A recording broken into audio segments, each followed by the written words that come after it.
तीन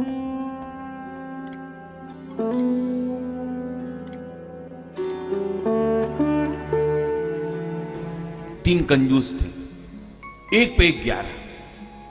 जीवन में 1 रुपया कभी उन्होंने खर्च नहीं किया। एक बार तो क्या हुआ, संयोग से तीनों बाजार में मिल गए। तीनों ने मीटिंग करी। क्या बताएं भैया, सब लोग कंजूस कंजूस कहते रहते हैं, कुछ ना कुछ खर्चा करना चाहिए। एक कहता है खर्चा करेंगे अपने ऊपर करेंगे, खर्चा करेंगे लेकिन अपने ऊपर करेंगे, दूसरे के ऊपर खर्च क्यों करें। तो क्या लिया जाए, तो तीनों ने एक एक पाव घी खरीदा, 250-250 ग्राम। जीवन में पहली बार खर्चा खर्चा किया और 250-250 ग्राम घी तीनों ने खरीदा, घर ले गए। अच्छा, महीना 1.5 महीने के बाद फिर से बाजार में मिले। अब एक दूसरे को देखा, तीनों ने बत्ती से खिल गई। क्यों भाई, वो घी खरीदा था, क्या हुआ उसका, अब खा लिया कि रखा भी है। तो पहला कहता है भाई हमारा घी तो अभी तक चल रहा है। तो दोनों कहते हैं तू कैसे खर्च करता है भाई। तो पहला वाला कहता देखो भाई, हमारा तो नियम ऐसा है घर का, जब घर की सारी रोटियां बन जाती हैं तो 1 रोटी घी से ऊपर की चुपड़ लेते हैं और 1 रोटी घी से नीचे की चुपड़ देते हैं और बाकी रोटी को चुपड़ा हुआ समझ लेते हैं। इस प्रकार हमारा घी तो चल रहा है।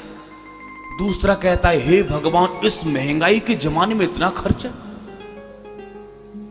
तो पहला वाला कहता है दूसरे से, फिर तू कैसे खर्च करता है भाई।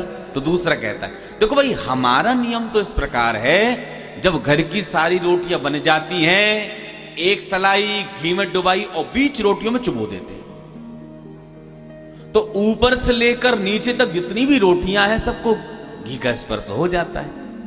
हमारा घी तो इस प्रकार अभी चल रहा है। तीसरा कहता है तुम तो महाखर्चीने निकले भाई, इतना खर्चा। तो दोनों कहते फिर तू कैसे खर्च करता है। तो तीसरा कहता भाई अपना काम तो ऐसा है, हमने तो अपना घी एक सीसी में बंद कर लिया है। रोटी बनती जाती है, सीसी घुमाते चले जाते हैं। रोटी बनती गई और सीसी घुमाते गए, और जब रोटी खाने को बैठते हैं सीसी का ढक्कन खोल लेते हैं, ऐसी सुगंध निकलती है तड़ाकेदार, ऐसा लगता है तो रोटी तो खा ही ना रहे, बस घी घी पी रहे हैं। अब विचार करो, घी की सुगंध मात्र से जब पेट भर सकता है तो घी तो खत्म होने का प्रश्न ही नहीं होता।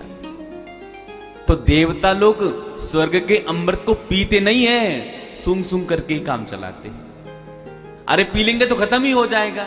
स्वर्ग का अमृत थोड़ा सा है, लेकिन भागवतामृत शास्त्रों के पात्रों में भरा पड़ा है। चरितम रघुनाथस्य शतकोटि प्रविस्तरम एकैकमक्षरम पुंसा महापातक नासरम हरि अनंत हरि कथा अनंत।